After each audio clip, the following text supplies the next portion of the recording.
Doug, what impact does your thinking have on your mood? There was a best-selling book many years ago by David Burns called Feeling Good, The New Mood Therapy. And this entire book was all about the impact of your thinking on your mood. Matter of fact, in cognitive therapy, they say that your mood is determined by your thinking. Now, that's not true, of course, you know. Your mood is determined by many things. Your physiology is the first thing that determines your mood, right?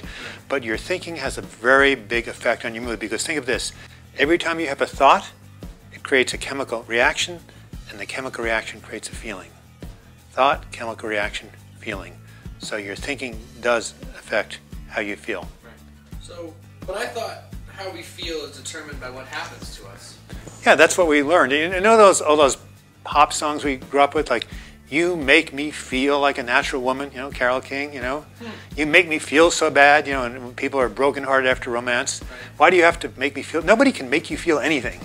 We make ourselves feel things by the way we interpret life. So let me give you an example. Okay. Here we are in beautiful Portland, Oregon, right? It's a summer day. Right. Look outside, it's beautiful. But what happens in November, December, right?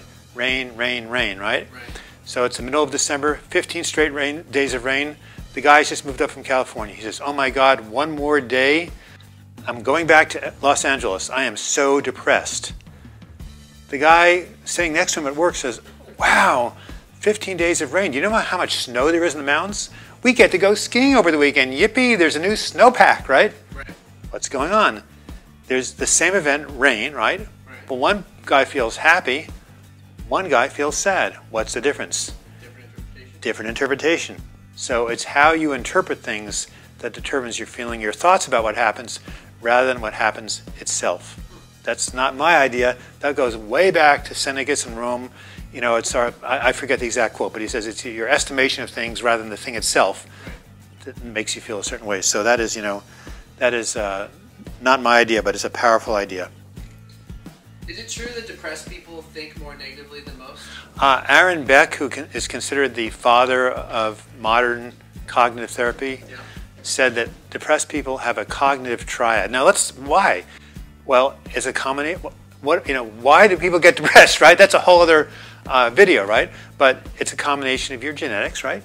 If your parents are melancholic, you're more likely to be, and also your early conditioning.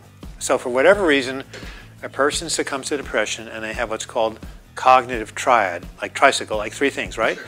They have a depressed view of themselves, like low self-esteem, a depressed view of the world, like life, you know, is a bitch and then you die, right? That was written by a depressed person, right? And a negative view of the future. You know, Lily Tomlin, who's going to be here in Portland, great comedian, Lily Tomlin. She's a very famous comedian from my generation. She said, things will get worse before they get worse. Yeah, right? So that's what they think about themselves, about the world, and about the future. Now, there's names for this. In AA, they call it stinking thinking. Sure. And the psychologists call it cognitive distortions. I think Zig Ziglar, a very famous motivational speaker, used to say, I need to get a checkup from the neck up, you know. You know, it's your attitude that determines your altitude and also your lack of altitude, right? ANTS, A-N-T-S, automatic negative thoughts, junk thought, all means the same thing.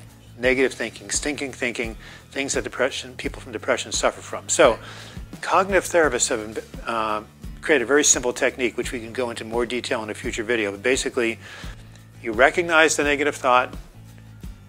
You say, I'm thinking negatively, right? You give it a name, and there's a whole list of these cognitive distortions. One of them is catastrophizing, we talked about earlier.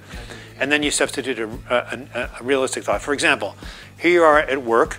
You're at the water fountain. The boss comes up and gets a drink and looks at you like really irritated. Sure. You think, oh my God, you walk away. I know it, I'm going to lose my job, you know, it's all over. I knew he didn't like me. This is called catastrophizing, fortune telling, making things up. Right. Maybe the boss was just having a bad day. Maybe he had an argument with his spouse, right? Sure. Maybe he basically just found out that the profits were down. So what you do in this technique is you first basically recognize what you're doing. I'm having a negative thought about the future. Right. You call for what it is, I'm fortune telling, and then you substitute the more realistic thought, which is, well, how do I know what the boss is thinking? He might have had a bad day. You know, until I have evidence that I'm in trouble, I'm just going to go back to my desk and do my job and have a good rest of the day. Right. That's a very simple tool. But it's recognizing that you're making the negative thinking and then finding a way to correct it.